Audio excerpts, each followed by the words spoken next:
मेरा नाम साइमा है। मैं कोठे पिंड रहनी हाँ। बंदा मेरा जुआ खेलता है, नशा करता है, काम नहीं करता, मेरे बच्चों को बिल्कुल नहीं पुछता। डायलिसिस की पेशेंट हाँ, तो कैंसर भी है, मैंने ब्रैस्ट कैंसर। तो मैं अपनी मेहनत मजदूरी करके अपना इलाज भी करा रही हाँ, तो किराए का घर है, तो अपना रेंट रूंट भी दे रही हूँ।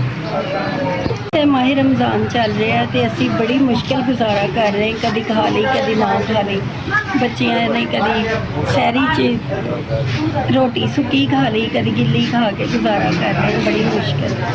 ਤਾਂ ਮੇਰੇ ਡਾਇਲਿਸਿਸ ਹੋ ਰਹੇ ਨੇ ਤੇ ਬਾਅਦ ਮੈਨੂੰ ਟੈਸਟ ਕਰਵਾਉਣੇ ਪੈਂਦੇ ਨੇ, ਨਾਲ ਮੈਨੂੰ ਕਦੀ ਦਿਲ ਦਾ ਮਸਲਾ ਹੋ ਗਿਆ, ਕਦੀ HB ਘਟ ਗਈ, ਬੜੇ ਹੀ ਮਸਲੇ ਰਹਿੰਦੇ ਨੇ।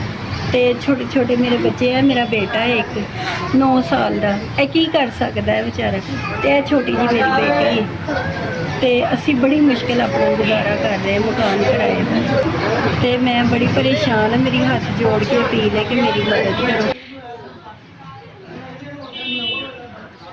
10,000 SBS ਤੁਹਾਡਾ ਬਹੁਤ ਸ਼ੁਕਰੀਆ, ਤੁਸੀਂ ਸਾਡੀ 10,000 ਦੀ ਮਦਦ ਕੀਤੀ। ਅੱਲਾਹ ਪਾਕ ਤੁਹਾਡੇ ਅਦਾਰੇ ਦੀ ਖੈਰ ਕਰੇ ਤੇ ਤੁਹਾਨੂੰ ਇਸ ਤੋਂ ਵੀ ਜ਼ਿਆਦਾ ਦੁਆ। ਇਹਨਾਂ ਪੈਸਿਆਂ ਨਾਲ ਮੈਂ ਦਵਾਈਆਂ ਤੇ ਰਾਸ਼ਨ ਲੈ ਲਾਂਗੀ ਤੇ ਆਪਣੇ ਬੱਚਿਆਂ ਦੀ ਸੈਰੀ ਅਫਜ਼ਾਈ ਕਰਾਂਗੀ। ਅੱਲਾਹ ਪਾਕ ਤੁਹਾਡੇ ਅਦਾਰੇ ਦੀ ਖੈਰ ਕਰੇ। ਤੁਸੀਂ ਇਹ ਮਾਹ ਰਮਜ਼ਾਨ ਦੇ ਮਹੀਨੇ 'ਚ ਮੈਨੂੰ 10,000 ਰੁਪਇਆ ਦਿੱਤਾ, ਮੈਂ ਤੁਹਾਡੀ ਬੜੀ ਮਸ਼ਕੂਰ ਹਾਂ, ਹੱਥ ਜੋੜ ਕੇ ਜਜ਼ਾਕੱਲਾ। चलो मैं कुछ दवाइयाँ ले लाँगी, कुछ राशन ले लवाँगी। बहुत शुक्रिया आपने 10,000 आपने अल्लाह ताला आपकी खैर करे, आपने 10,000 रुपया दिया, आपकी बहुत मेहरबानी।